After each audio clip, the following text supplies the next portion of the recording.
Does your baby need to drop a nap? How do you know? So throughout your little one's napping career, they're going to go through several nap transitions where they go from their existing nap pattern and they're dropping a nap to have slightly less and less nap hours until somewhere around 3 they lose that nap altogether. But how do you know when it's time for your little one to start dropping those naps? So the first thing you need to go by is their age. The first nap transition happens around 6 months old, and ideally by then your little one is established on 3 solid naps a day. This transition sees them losing, ideally, that late afternoon sleep, leaving their 2 other daytime naps in place. The way that our programs work is we have a short nap, long nap, short nap structure. So we establish and maintain a long lunchtime sleep that's there from birth right until your little one drops their nap altogether around 3. And then we put the other naps on either side of this sleep. This structure is the least disruptive during nap transitions. If you're on this structure and your little one's only having a short late afternoon nap anyway, around 6 months old,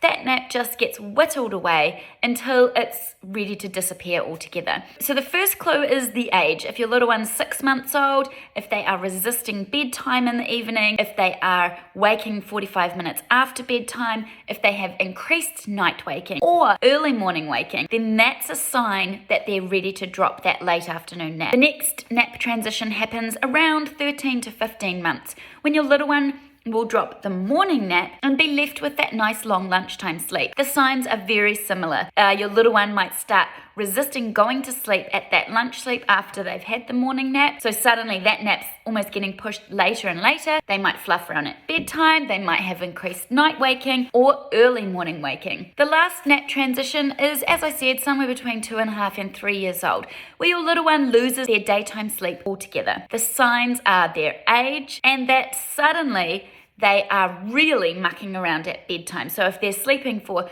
2 hours in the day and they're suddenly mucking around for 2-3 hours at bedtime, that's a sign their nap is too long. So you look at trimming it in the first instance and then potentially look at getting rid of it altogether. At this age, they can also start waking overnight in the early hours of the morning, especially if that nap is too late in the day, and it can cause an early morning wake. They don't care that they're waking up at 5 a.m. because they get to have a nice long nap and catch up later on. And that's more common if that one nap of the day is too early in the day or also for too long. So in a nutshell, look for signs which are your baby is the right age for a nap transition, they are mucking around at bedtime, increased night waking, and early morning waking are all signs your little one is ready to drop one of their naps.